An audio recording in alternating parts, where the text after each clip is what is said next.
the real Hillary Clinton. The former Secretary of State has long touted her history as a champion of women's rights.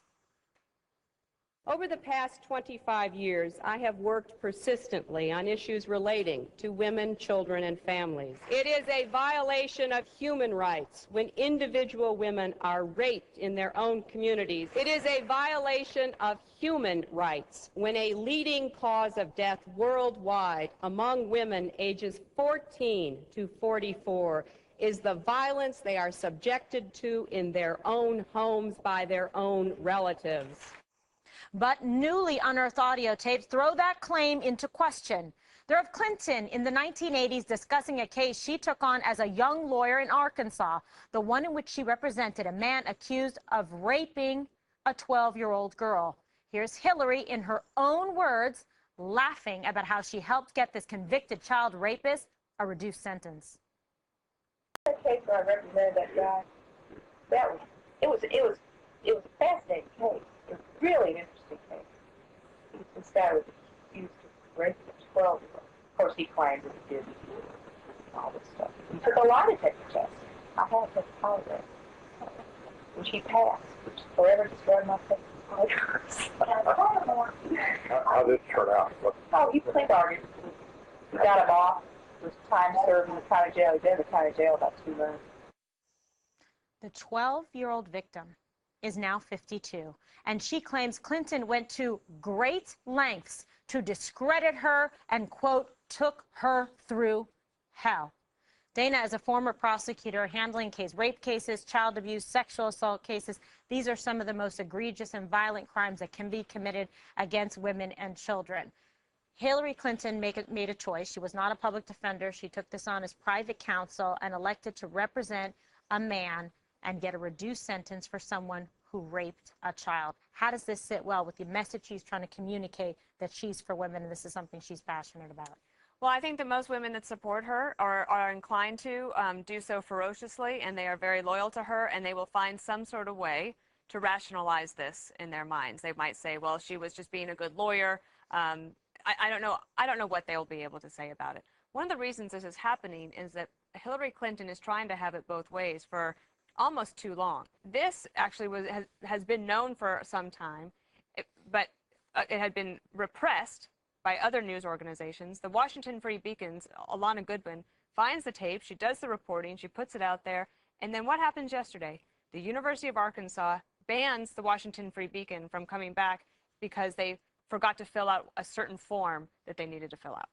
Yeah, so I hope that women are going to be smarter and intelligent and say, listen, this is inconsistent with what she's been telling us. Who should I believe? Which is the real Hillary Clinton? The one back then taking cases on, voluntarily choosing to represent a child rapist? That's a big choice. You're pro-choice, Hillary? That was a choice she made. This is my problem with it. It's worse. It's just such an egregious crime. This actually gets even worse. If this is true, according to Smoking Gun, according to Daily Beast, Hillary Clinton. There's some sources for you. Daily Beast, you don't like that one? Don't like any of it. Okay. Anyway, Hillary Clinton says she knew the guy was guilty, yet she still defended him and got him off, quote, got him off with time served, ha, ha, ha. Now, why does that matter? Because you look at Hillary Clinton, if she wants to run in 2016, do you want someone who feasibly could be sitting in the Oval Office making decisions, who could laugh about getting off someone she knew was guilty on some sort of legal technicality? That's not the kind of leadership I want. That's not the kind of character I would want my president to have. Yeah, well, it's a moral choices issue. It's an ethical issue. It's one of integrity. And it really goes to the core of whether or not you are someone that believes passionately in women's rights and the right of women to be free from violence and evil like this. Look, I was a prosecutor. We made no money as a prosecutor. I could have gone and been a defense attorney and made a lot of money representing people like that. I made a choice because that wasn't something that sat well with me. I chose to be on the side to represent and protect victims of violent crime, the people that are most vulnerable, Jesse, women and children. That's right. And I don't have too much of a problem with her getting this guy off on a technicality. That's what lawyers are paid to do. What I have a problem with her doing is lying about this victim and then laughing about it. This is a 12-year-old girl who was raped brutally, was put in a coma. She was a virgin, okay? She was told she could never have children again. And what did Hillary Clinton do to this person when she said, this girl seeks out older men? She said, that was a lie. She said this person is mentally unstable. Also a lie. She said that this girl had made up rape claims before against people. That was a lie, okay? Hillary has a problem with unethical behavior and lying. We know this about her. Remember, she was terminated from the House Judiciary Committee investigating Watergate for unethical behavior. She lied about coming under fire in Bosnia by the snipers. And then she's spinning this tale about this video in Benghazi. She's got a real problem with telling the truth. I think this is going to be very damaging. This should be a value issue that voters can decide on if this is the type of person with the core values that they share or not when making a decision about who you want to be your representative for the country. As Jesse said, with Hillary's values of win at all costs, Right. and a callousness toward the sanctity of That's human unusual life. in a What difference political world. does it make when people are Americans died in Benghazi because of administration's shortcomings and security shortfalls? She stood in front of 4 draped caskets at Andrews Air Force Base and blamed the video, knowing very well that whole Benghazi situation was not a protest. This it was has a been the terror most attack. scrutinized. before What did we- you just say, Porter? Okay, Bob.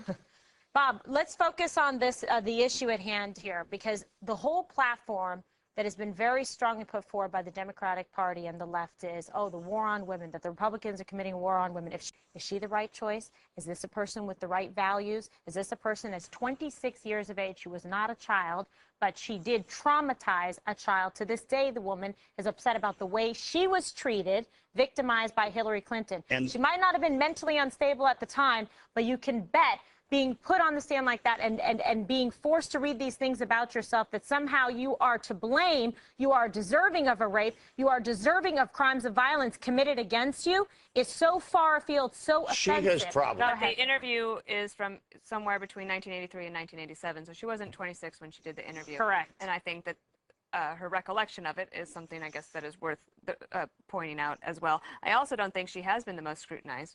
Well, I think it's obvious. This has been out there, but the media protects her. If you read the Washington Free Beacon's Matthew Continetti today, with Glenn Thrush, now Politico, when he was at the New York Daily News, was going to put this forward, and the editors, he said, buried it because they didn't want to hurt the cause. And it actually ends up hurting the Democrats in the long run when the media continues to try to protect them. The difference between this and the Mitt Romney story that I mentioned about on the front page of the Washington Post about him being a bully in high school, Right. is very different from trying a case when you're 26 and then talking about it 10 years later. Absolutely right. The time reference there that you made, Dana, is significant. And let's look at Hillary's history with women. I mean, I know she's done a lot, Bob, but I mean, think about what she's done as well. I mean, we've had her leading the charge to smear Monica Lewinsky as this desperate, reckless slut. Do you remember that? Or how about when Juanita Broderick accused her husband of rape? Juanita allegedly came up and said, well, Hillary came up to me and confronted me and tried to threaten me to keep quiet. And also, remember in '93 when she was, the first lady running for president, she said, oh, well, I could have, stayed home and cooked cookies and drank tea in the kitchen, but I decided to pursue a profession. Is that your best case right there?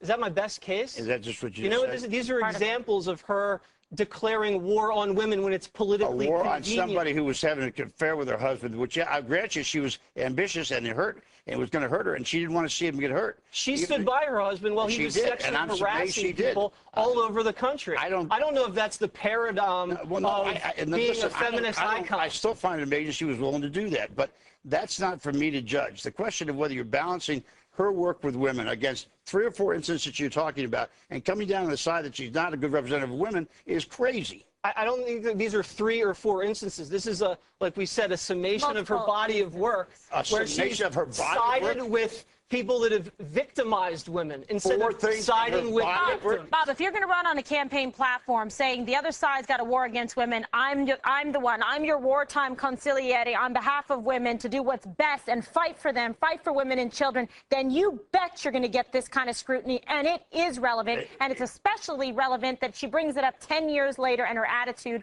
about it.